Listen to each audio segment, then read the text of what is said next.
Good day, ladies and gentlemen, and welcome to the Twitter second quarter 2019 earnings conference call. At this time, all participants are in a listen-only mode. Later, we will conduct a question-and-answer session, and instructions will follow at that time. I would now like to turn the call over to your host, Krista Bessinger, Vice President, Investor Relations. Please go ahead. Hi, everyone, and thanks for joining our Q2 earnings conference call. We have Jack and Ned with us today, but before we get started, I wanted to cover a few housekeeping items. First, please note that as of Q2, we will no longer be providing a slide deck as part of our quarterly disclosure package. All information that was previously provided in our slide deck is now available in the Selected Company Metrics and Financials PDF, which is posted on our IR site. Next, I just want to remind everyone of the format for our call. We published a shareholder letter on our Investor Relations website and with the SEC about an hour ago, and hope everyone had a chance to read it.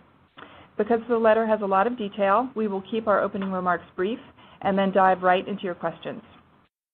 We will also take questions asked on Twitter, so please tweet us at @TwitterIR using the hashtag TWTR. Also during this call, we will make forward-looking statements. Those are things like our outlook for Q3 and the full year of 2019 and our operational plans and strategies. Our actual results could differ materially from those contemplated by our forward-looking statements, and you should not consider our reported results as an indication of future performance. We're making these forward-looking statements based on information available to us as of today, and we disclaim any duty to update them later unless required by law. Please take a look at our filings with the SEC, especially in the Risk Factors section in our most recent 10-K and in our 10-Qs, for a discussion of the factors that could cause our results to differ. Also during this call, we will discuss certain non-GAAP financial measures. We have reconciled those to the most directly comparable GAAP financial measures in our shareholder letter. These non-GAAP measures are not intended to be a substitute for our GAAP results. And finally, this call in its entirety is being webcast from our Investor Relations website, and an audio replay will be available on Twitter and on our website in a few hours. And with that, I'd like to turn it over to Jack. Thanks, Krista. Good morning, everyone. Thanks for joining us today. Before we get into your questions, we want to make a few remarks. Q2 was a really strong quarter for us. We had revenue increase 18% year over year, and monthly daily active growth accelerating to 14%. Really proud of our results and also the work and the effort that went into it. As you all know, health of the public conversation remains our top priority. Our focus in this quarter was ensuring that our rules and how we enforce them are easy to understand. This quarter, we refreshed our rules with simple and clear language. We expanded our rules against hateful conduct to include language that dehumanizes others on the basis of religion. And we defined content that is of public interest on Twitter and introduced a new notice that provides additional clarity when we leave up certain tweets that violate our rules. An initiative that has been really important to us and one we've made a lot of progress on is to proactively identify and address malicious behavior. This means that removing the burden from the victims of abuse and harassment on our service, and proactively identifying those tweets and making sure that our agents are well equipped to take actions on them. This resulted in an 18% drop in reports of spammy or suspicious behavior across all tweet detail pages, which are the pages that show the replies to any given tweet on our service. In the consumer app, we're moving a lot faster and we're seeing some much larger gains. We're providing more relevant content in people's timelines based on what they're engaging with in near real time. We're experimenting with new ways to customize the timeline, making it much easier for people to follow what's happening within their specific interest, this time using lists they've created or to which they've subscribed. And we've been making a lot of progress on international as well. Breaking news alerts is one example. We're delivering push notifications as breaking events happen in real time, which is now available in more than 10 countries. And we're enabling people to select the preferred language in the onboarding flow and on the settings page, allowing people to explicitly set which language they want to see content in. This is currently live on Android, in 13 countries and rolling out on iOS soon. Another big initiative for us has been to make Twitter feel more conversational. We've been working to label replies in a clearer way, testing ways to make it easier to follow and join conversation with replies for various participants in a conversation, including the author, mentioned, and following. And our prototype app, TWTTR, which we call Little T, has been moving quickly. We launched 4 iterations in this quarter, quickly learning and refining with each iteration. One example recently is people were finding it difficult to quickly like replies, so we added a swipe to like gesture for a fast way to like replies. This was well received, so we added support for swipe to like for all tweets in the prototype app. We continue to learn from this prototype, our iterations, and believe we're getting closer to launching a new experience in the main Twitter app that will make conversations much easier to follow and participate in. With that, I'll hand it over to Ned. Thanks, Jack. Before we get into Q&A, I just wanted to highlight a couple of points. We feel good about our performance in Q2 with DAU growth of 14% and revenue up 18% or 20% on a constant currency basis, with particular strength in the United States. We're also very pleased with the pace of hiring, up 20% year over year in Q2, which is an acceleration from 18% last quarter. We now expect full year headcount growth of approximately 20% in 2019. The combination of our conviction in our strategy and execution and our ability to recruit and retain key talent is allowing us to increase headcount growth. We continue to expect GAAP operating expenses for the full year to grow approximately 20% year over year, with expenses ramping over the course of the year.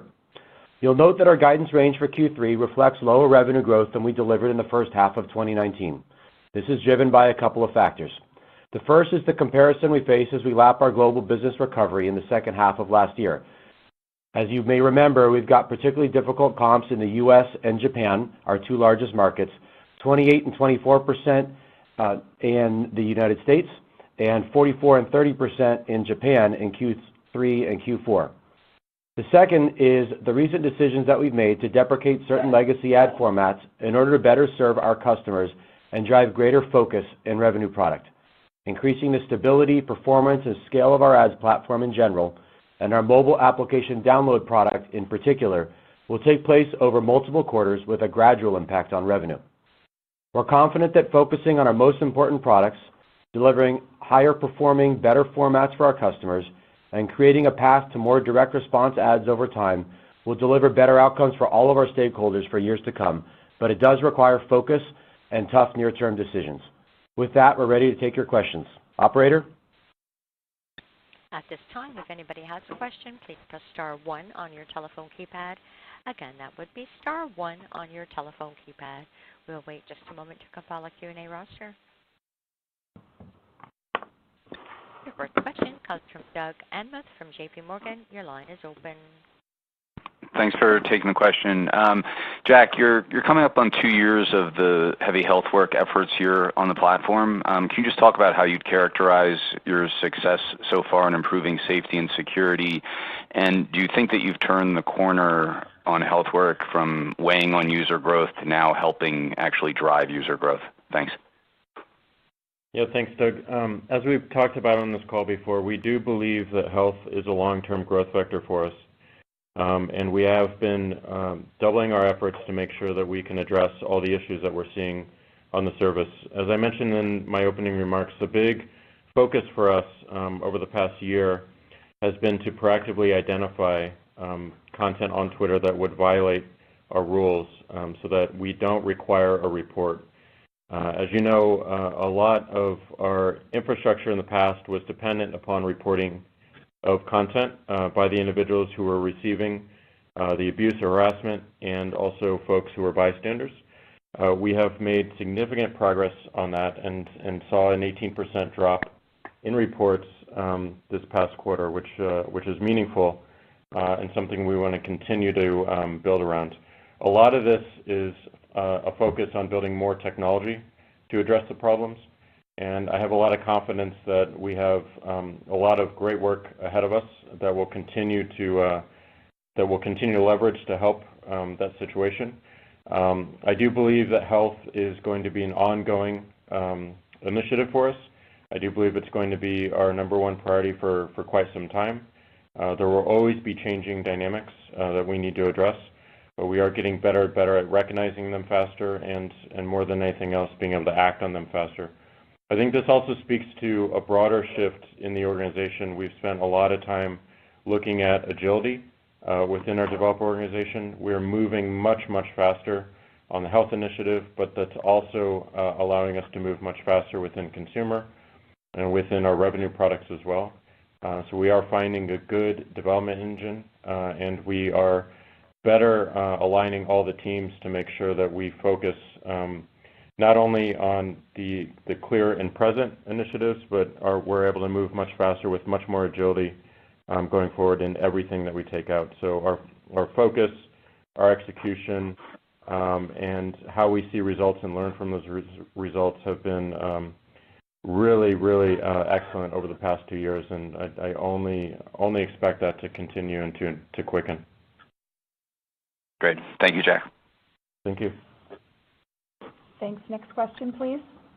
Your next question comes from Colin Sebastian from Baird. Your line is open. Great, thanks. A couple from me as well.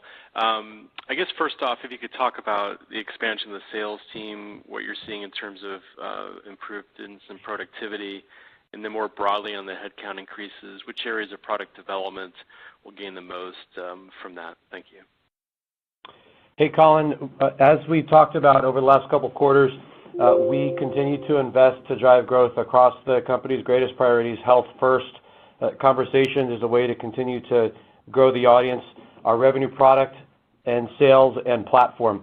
And so the headcount growth is really thinking about all of those areas. We continue to add people to the team that works with our advertising partners in different parts of the world, thinking not just about where they can have near-term productivity impact, but where we see long-term potential as we continue to drive DAU growth and density in some of the important markets outside of the United States. So no changes to our thinking and how we grow the team across those priority areas. Thank you. Thanks. Next question, please. Your next question comes from Eric Sheridan from UBS. Your line is open. Thanks so much for taking the question. Jack, maybe two bigger picture questions for you. The 2020 election in the U.S. seems like a pretty big opportunity given the nexus that Twitter's become around political discourse. Maybe talk through a little bit of the opportunities, but also some of the challenges and how you have to prepare the platform for such a big opportunity in 2020. And then the NBC announcement around the Olympics seemed like a pretty big positive to us in terms of video content and tapping into Twitter from real time. How do you see that product announcement and that partnership as a potential harbinger for additional ways in which you can tap into the live and real-time conversation nature of Twitter with other partners over the long term? Thanks so much. Yeah, thanks for the question, Eric. So we do see a lot of opportunity, but also challenges with elections. And one thing to keep in mind as Twitter is a global service is we have seen elections all over the world in the past 2 years and have learned a lot from them. Just in this past year, we saw elections in the European Union, Australia, India, and Indonesia. Our #1 priority within elections and conversations on the elections, conversations around the elections, is making sure we're protecting the integrity of the conversation around the election. This manifests in a few ways. First and foremost, it's identifying forms of manipulation used to amplify misleading information. It's increasing transparency around ad purchases and targeting. And of course, we continue to challenge suspicious logins and account creation. It's also really important that in every country that we're in, we have significant local partnership with local authorities, journalists on the ground to make sure that we're seeing things much faster.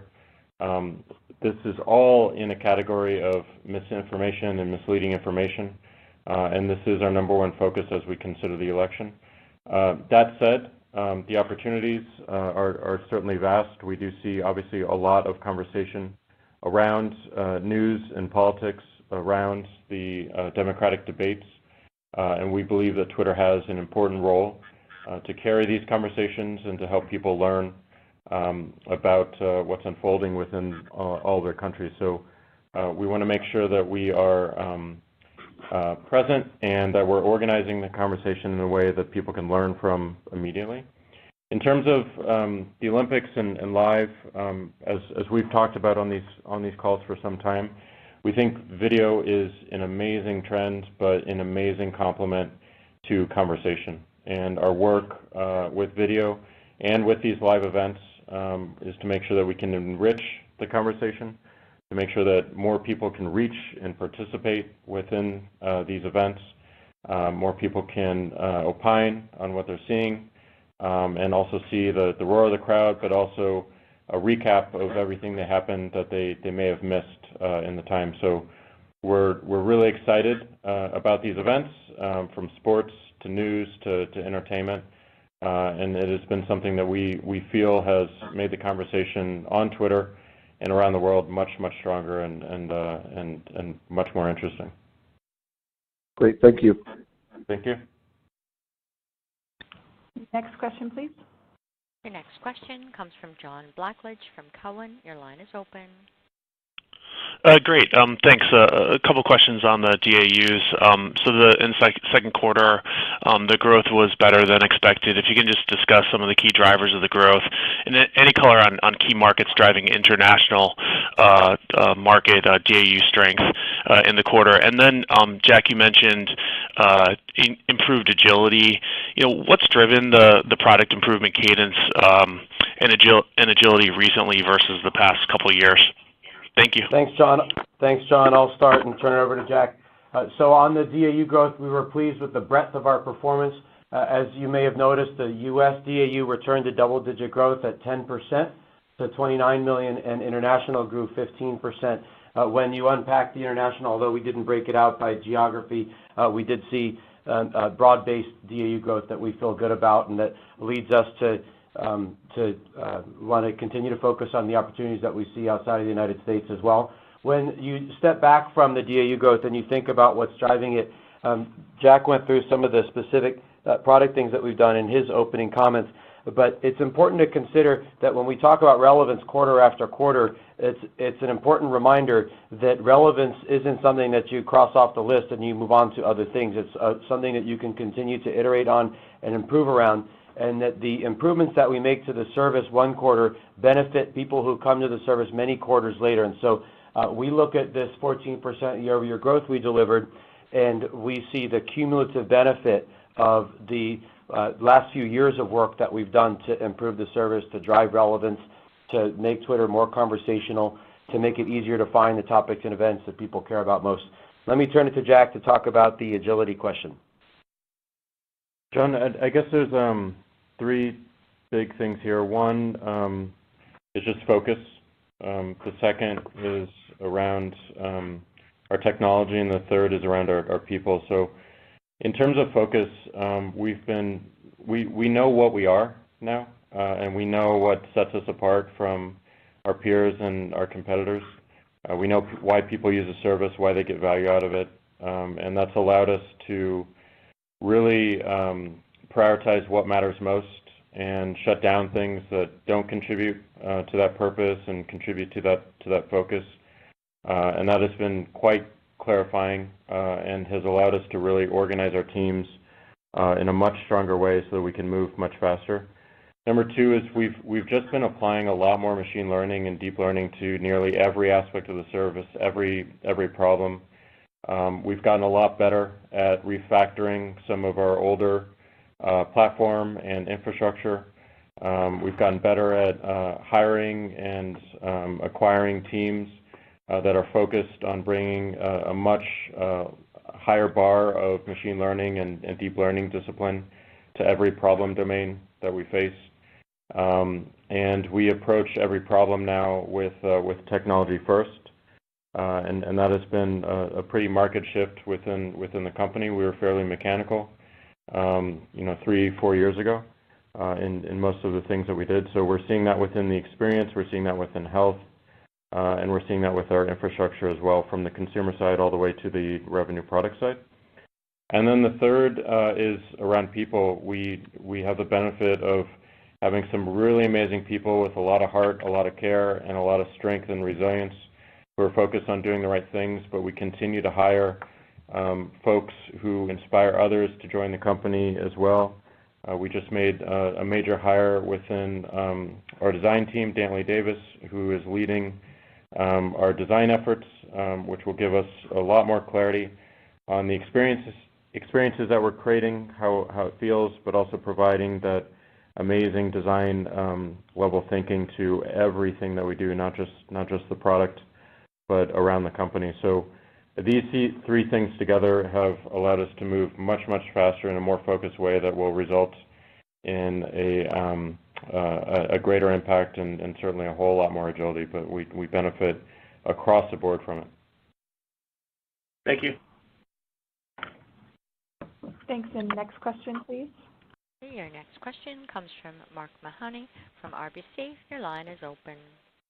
Thanks. That DAU growth is really impressive. Could you talk about the extent to which that's coming from people who had used Twitter in the past, had an unsatisfactory experience, but they've somehow come back either through viral, whatever, they've heard that the site has improved, or whether those are brand new users to Twitter? And I guess as part of that, could you just comment on your ability, because the awareness of Twitter is super high. There are a lot of people who have used it in the past and have probably retired from the service. Your ability to, as you make the product more conversational, more intuitive, to tap into those users, just talk about that as a source of new user growth. Thanks a lot.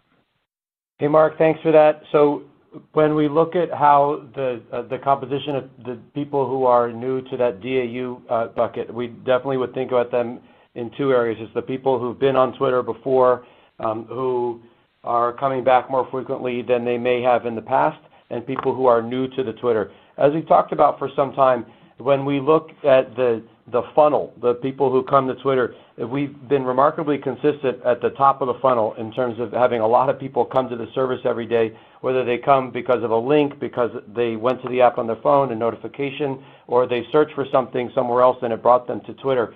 And the opportunity for us is to help them find what they're looking for faster, to surface the things that are important to them, the topics and events around them that they care about most. And as we do a better and better job of that, we're able to take the folks who have been coming less frequently and help them come more frequently, and help the people who are new to the service find what they're looking for right away. So we definitely think about both buckets as having been areas where we found some success recently, but also both where there's real opportunity in front of us as well. Great, thank you. And we'll take the next question from Twitter. It comes from the Twitter account of Jerry McNeil, and he or she asks, the new timeline makes lists easy to view and switch between, but creating and adding to lists is still clunky and non-intuitive.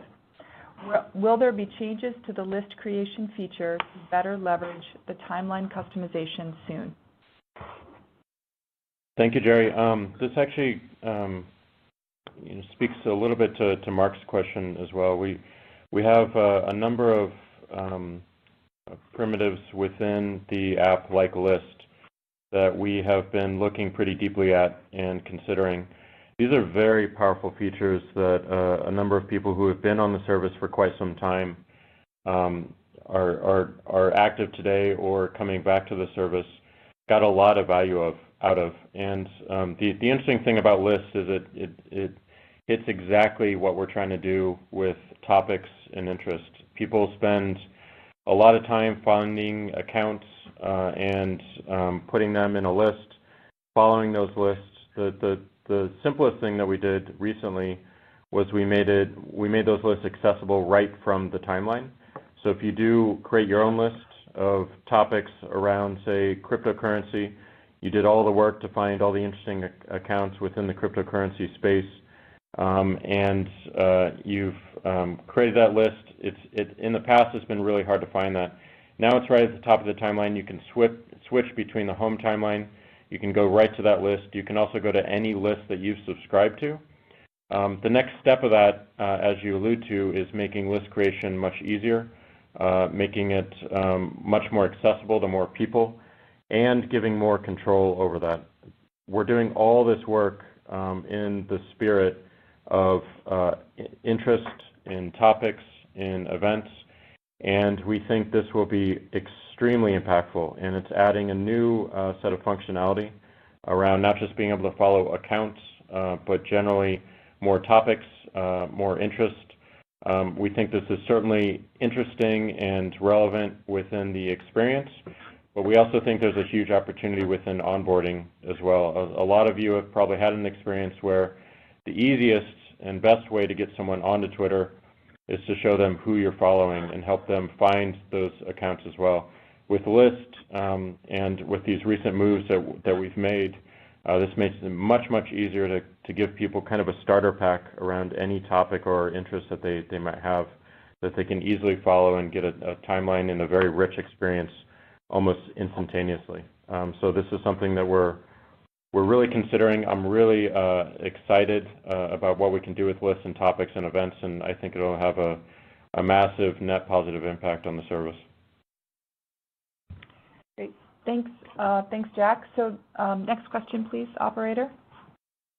Your next question comes from Lloyd Walmsley from Deutsche Bank. Your line is open. Thanks. Two, if I can. First, just, you talked about in the shareholder letter some ad unit changes. Can you give us a sense of what's getting deprecated and what some of the new ad units are and how early feedback is? And then a second one, which may be related, can you just give us an update on progress with the new MAP ads and what operationally do you need to do to get these in place and any reason to think that they can't scale pretty quickly given it's a performance product once you get it right? Hey, Lloyd, thanks for the question. So on the deprecations first, then we'll turn to MAP. You're right, they are related. We often are looking at the portfolio of things that people work on here and thinking about how we can drive focus. If we just step back from all the work that we've done and some of the success that we've been able to drive, we really feel like focus has been behind a lot of that. When we're clear about our priorities and when we focus on those, even at the expense of other things, we see real benefit from that. The product deprecations we mentioned are in service of that prioritization, in particular on the revenue product team. When we have ad formats that are big enough that they can impact our ability to guide in one direction or another, but small enough that we don't think that they can have the same long-term benefit as focus on our greatest priorities can, we'll make the tough near-term decision to communicate to the advertisers who use them and to shut them down and hopefully move people over to other things. When you do that, there can be some disruption in the near term. An example of that is the carousel product. That one we've announced already. These are, again, they're not big enough that it makes sense to break them out, but they do impact the guidance that we provided a little bit relative to what we delivered in the first and second quarters. There are a couple others as well that we've considered or made decisions around, but we're still in the process of communicating.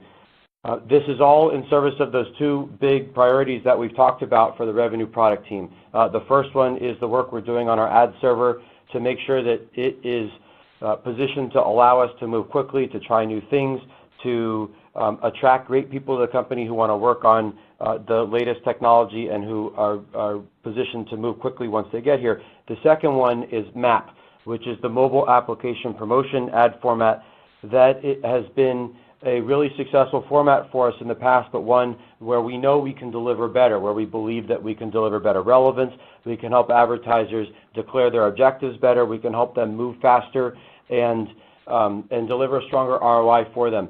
We're still in the middle of that work, and as we move forward with it, there may be a point where you can see the benefit from it ramp quickly as you described because it's a direct response related product, but we're still at the stage where we believe that you would see its impact be gradual in nature. And so we'll talk more about it when we get there and that gradual nature starts, but we're not there yet. We're still working hard to make it happen.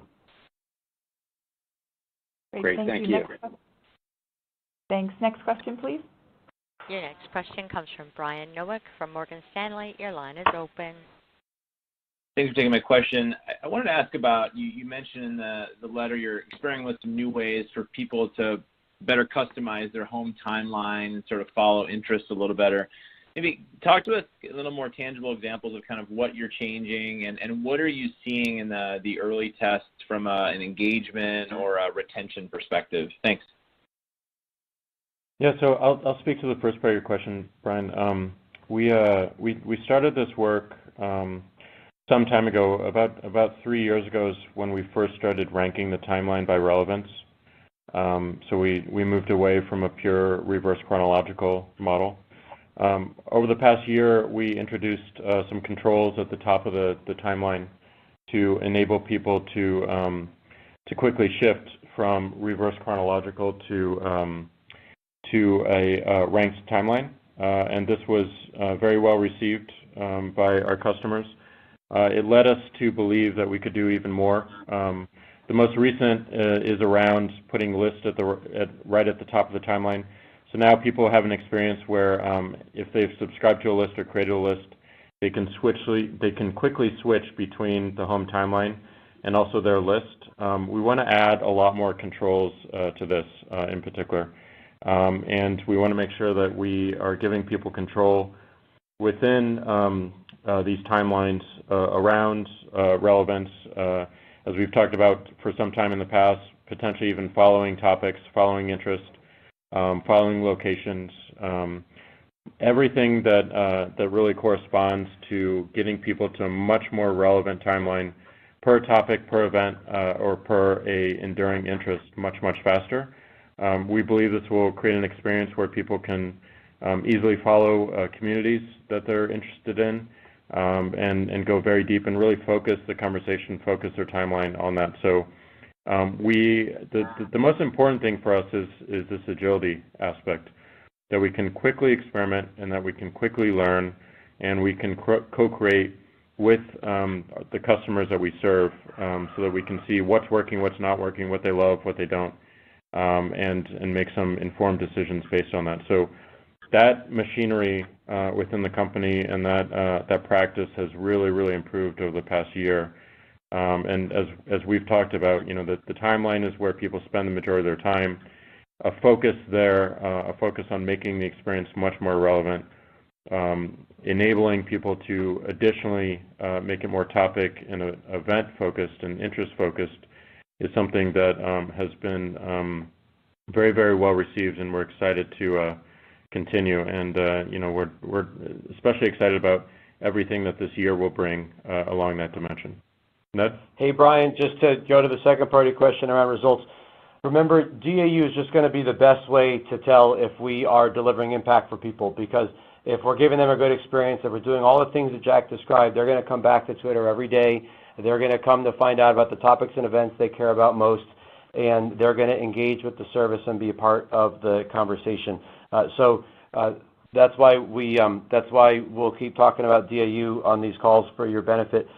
It's worth pointing out, though, just as we think about the DAU growth, one of the things that we're particularly proud of this quarter is we feel like we can point to causal benefit from some of the product work that Jack described that's already in the service. When we look at the tests we've run, when we look at the impact that the improvements that we've had, we can see a direct relationship between those improvements and the DAU growth that we delivered this quarter. Great, thanks. Thanks. Next question, please. Your next question comes from Justin Post from Bank of America Merrill Lynch. Your line is open. Great. Apologize if you already commented on this, but just wondering if you're seeing lower churn or if you're really attracting more users to the top of the funnel. I don't think you disclose MAUs, but what's really improving on those metrics that helped the growth this quarter? And then also would love to hear about direct response. We talk to advertisers all the time, but doesn't feel like a lot of them really are engaging yet in Twitter. And just how can that really happen over the next couple of years, and is that a big priority for the company? Thank you. Thanks, Justin. We did cover some of this earlier, but I'll go through it again. When we look at the top of funnel, we feel really good about the consistency and what we see in terms of people who are coming to the service every day because they want to find out what's happening in the world and what people are talking about. Where the opportunity is for us is to help those people find what they're looking for faster so that they have confidence that the next time they come to Twitter, they'll find what they're looking for as well. And so that means that there still is success in these numbers that we're delivering, both from converting people who come less frequently and people who've never been to Twitter before into daily active usage for Twitter. And as we look ahead, we still see opportunity in both regards as well. When we think about direct response, it's really going to start with the work that we're doing for the mobile application promotion product. I'd mentioned earlier that in the interest of focus, we continue to find ways to move people from other things, and there may even be near-term impact when we do that, such as the product deprecations that we talked about earlier. But as we get mobile application promotions to deliver better for advertisers, that should give us a better path to more direct response advertising over time. We want to help advertisers launch new products and services. We want to help them connect with what's happening. And as we move further down the funnel with our ad formats, we think there's a lot more opportunity for us to help them deliver. Thank you. Thanks. Next question, please. Your next question comes from Mark May from Citi. Your line is open. Thank you. In terms of the live video product, just wondering if you could share with us some of the early, metrics there in terms of engagement or other metrics that might, point to the kind of traction that you're seeing, and just kind of curious what the vision is here, longer term. Are you looking to expand to a point where influencers and other large brands can regularly host live sessions with kind of an infinite number of participants? Just curious, a little bit of a deeper dive there. And then secondly, in terms of international revenue, do you see any drivers that could result in improved growth there in the international side of the business? Thanks. So a couple things, Mark. The first part of your question around live video. So when we think of live video, it can be a couple different things. It could be somebody using the service, using live video as a way to participate in or start a conversation. You'd mentioned a part of the live video feature that we've recently rolled out, which allows up to 3 more people to drop into a conversation and be part of a live video. But live video can mean so many other things for Twitter as well. It can mean near real-time highlights, whether it's around the Olympics or seeing every goal from the Women's World Cup or watching the Democrat debates last month on the service. So there's so much opportunity for us to continue to help improve the conversation on the service through live video. When we think about numbers, we don't tend to think about the benefit of a particular type of format in terms of how it drives people to the service. We instead think about how we can continue to improve the conversation through relevance, through formats, through just making it easier and easier for people to be a part of the conversation as the best way that we can drive people to the service and grow daily active usage. You'd asked about internet, and by the way, I should just mention one more thing around live video. Jack was talking about the Olympics earlier. One of the cool things about the Olympics, about the Twitter hitter from Major League Baseball, about the ISOCAM from the NBA is these are Twitter-specific opportunities where content owners, where leagues are seeing how they can leverage Twitter differently than they can another service because it's conversational, because it's real-time, to allow them to connect with the people who are passionate about their topic or event, to drive engagement for them, and obviously to bring people to Twitter as well. When we look at international, it's a lot of the same work that we're doing in the United States, a lot of the product work that Jack talked about that we feel has driven real benefit outside of the United States as well, and has allowed us to grow DAU 15% internationally in this past quarter. We still see lots of opportunity in countries outside of the United States. Remember, 80% of the people who use Twitter are outside of the U.S., and so that will continue to be a big focus area for us. But it's not different things that we're doing in those countries. It's the same work that ought to benefit people all over the world. Thanks, Ned. Thanks. Next question, please. The next question comes from Heath Terry from Goldman Sachs. Your line is open. Great, thanks. Jack, you've been talking for a few months now about the idea of being able to follow events and topics and interests. Kind of curious, as you get further down the development path for that. How do you see it rolling out? Will it be a feature that's sort of debuted, or does it just sort of gradually work its way into people's timelines? And to the extent that you're having the success that you are with Little T as an app that's available out there, any sense of what might cause you to want to make that version of the app more widely available to users?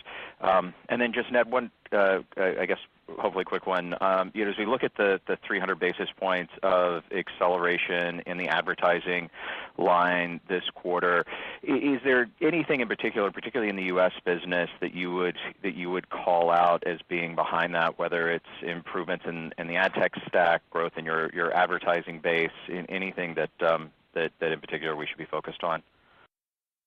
Thank you, Heath. So we have over the past year been introducing more topic-like and interest-like things within the timeline. So some of this manifests in terms of topics and interests that you might see around particular events. We're putting more of our events and discovery right at the top of the timeline. We're also noticing when people are sharing particular URLs and sharing opinions around them that might not necessarily be within your follow graph. So we do believe that the timeline is a good source for us to experiment and see if people are finding value within some of these follows with events and interest. The biggest shift recently has been putting lists at the top of the timeline. This provides us a way for us to experiment much faster and do some bigger things as well, because we can utilize the list concept as a way to contain a bunch of controls within it. And we have a really exciting roadmap within this. And this is one of my favorite product reviews of the week, is seeing what the team is thinking about and experimenting with, and how we're thinking about rolling this out. But we should see these continue to roll out. We want to continue to build in a lot of agility into our process, and that means that we're improving the app so we can introduce features like this much faster to more people that we can learn from very quickly. This hits on Little T as well. This is a prototype app with a very small beta audience. This is an amazing testing ground that we can ship rapidly, and we have the full app to play with instead of just a section within the production app. So it allows us to test much broader and much deeper changes. We will always look to expand the number of people who can participate with this, but the ultimate goal is to learn much quicker so that we can get the features that we're testing into production faster. And a lot of what we're playing with within conversation, we think we have a pretty good experience. We think it organizes conversations and replies in a much clearer way, and we do believe that elements of it are ready for production. It's just a matter of doing that work and making sure we're taking the best parts in all of our learnings and improving it. But the increased agility we've built into the production service in the app, and the pairing of that with Little T allows us to, most importantly, learn much faster as we get feedback from the people that we're serving, and also pairing that with some opinions we have on where the service should go. Hey, Heath, the second part of your question around the ad revenue and the performance this quarter, one of the highlights there you probably noticed was the 29% ad revenue growth in the United States. When we look at that and the strong performance outside the United States as well, we feel like our messages of launching new product and services and connecting what's happening continue to really resonate with advertisers. Bruce and the revenue product team are designing great ad formats and delivering, and Matt and the customers team are doing an awesome job connecting with our advertisers and helping them get a strong ROI on the service all over the world, and we continue to see real benefit from those conversations. You see it manifest itself in improving click-through rates. You see it manifest itself in ad engagement scoring 20% against a growing audience. So we feel really good about that. It's worth pointing out when you look at the revenue and you unpack it, you may notice that the data and other line, which includes our data and enterprise solutions business as well as MoPub, that declined more than it grew less than one might have expected this quarter. We consider that 4% growth more of an anomaly when we look at new business won and the timing of that last year relative to the timing of it this year around the data and enterprise solutions business. That probably had more impact on that number on a quarterly year-over-year basis than it would if you looked at things over the course of the full year. We talked in the last few quarters about how we feel so good about how we've executed on our strategy in DES over the last few years, but as a result of that, that business is likely to grow at lower rates in the future than it has in the past. We really meant on a full year basis, and so I'd look at that 4% as more of an anomaly. Thanks for the question, Heath. Thank you. And I think, operator, we have time for just one last question, please. Okay, so our final question today will come from Ross Sandler from Barclays. Your line is open. Hey guys, thanks for squeezing me in. One for Jack and maybe one quick one for Ned. Jack, so on the lists topic here, how big is lists as a percent of total Twitter consumption today? And as a heavy list user myself, I've never seen an ad in lists. So is that an opportunity at some point? How do you think about the ads opportunity in lists and potentially in TweetDeck? And then Ned, Japan decelerate a little bit. So is that, I know they had a huge comp from a year ago. Is any of the licensing decel that you just mentioned flowing through Japan, or is that ads? Can you just flesh out a little bit on what's going on in Japan? Thank you. So Ross, we're not breaking out the consumption percentage on lists, but for the people who really understand Twitter, and a lot of our customers who have done the work, lists are instrumental in their experience. They organize their experience around these sublists that complement their timeline very well. So what we're trying to do here, as we've seen with nearly every major feature and functionality and aspect of the service, is recognize when these customers who figure out the power of Twitter and just making that more accessible to everyone, at the same time increasing the amount of control over these primitives like list. So we think there's a number of things that we can do within the list construct that gives people a whole lot more control and answer some questions for us around what it means to truly follow a topic or an interest, and to provide a very easy experience to switch between your home timeline as well. We want to think as lists more broadly as timelines, as streams of tweets, but in the list case, it's more organized around these events and topics. And as we have in the past, we start with an experience, and as we learn from it, we'll figure out if there's revenue products that better the experience as well. So Ross, just a couple things to tie that off and move on to Japan. When we look across the surface areas on Twitter, when we look across geographies and times of year, we continue to feel more demand constrained than supply constrained, and still see opportunity to help advertisers realize their objectives and drive better relevance and show great ads to people on the service. I'll just refer back to Jack's comments on the list. On Japan, a couple of things to point out to you. One, if you step back and think about what we've accomplished over the last couple of years in Japan, revenue in Japan in Q2 of 2017 was a little more than $70 million. It's a little more than $130 million in Q2 of 2019. But 65% year-over-year growth in Q2 of 2018 when we had major breakthroughs with a concentrated agency market, when our ad formats began to really resonate with advertisers in Japan, was followed by 9% this quarter. 9%, as you can imagine, is a little impacted by currency. It's impacted by the tough comps. And then if you look at any given country, the growth rates in any given quarter are impacted by the ad formats that people are embracing, the campaigns that people are running, the topics and events that are bringing people to Twitter. And so that stuff impacted Japan more than we might have liked in the second quarter. When we look ahead and we think about the work that we're doing on MAP, when we think about the Olympics being hosted in Japan next year, and we think about all the hard work that we've done there to get closer to the agencies and to the most important advertisers, we feel really good about the potential in Japan over time. And so we'll work hard both from the data licensing and other line that you mentioned, but even more importantly from the broader ads opportunity. I think with that, we're going to wrap up. Thanks for joining us, everyone. We're pleased with our performance this quarter. We appreciate your interest in Twitter, and we look forward to speaking with you next quarter when we report earnings on October 24th before the market open. We better wrap because it sounds like they're taking out the garbage outside our building here in San Francisco if you heard any of the noise behind us. We will see you all on Twitter.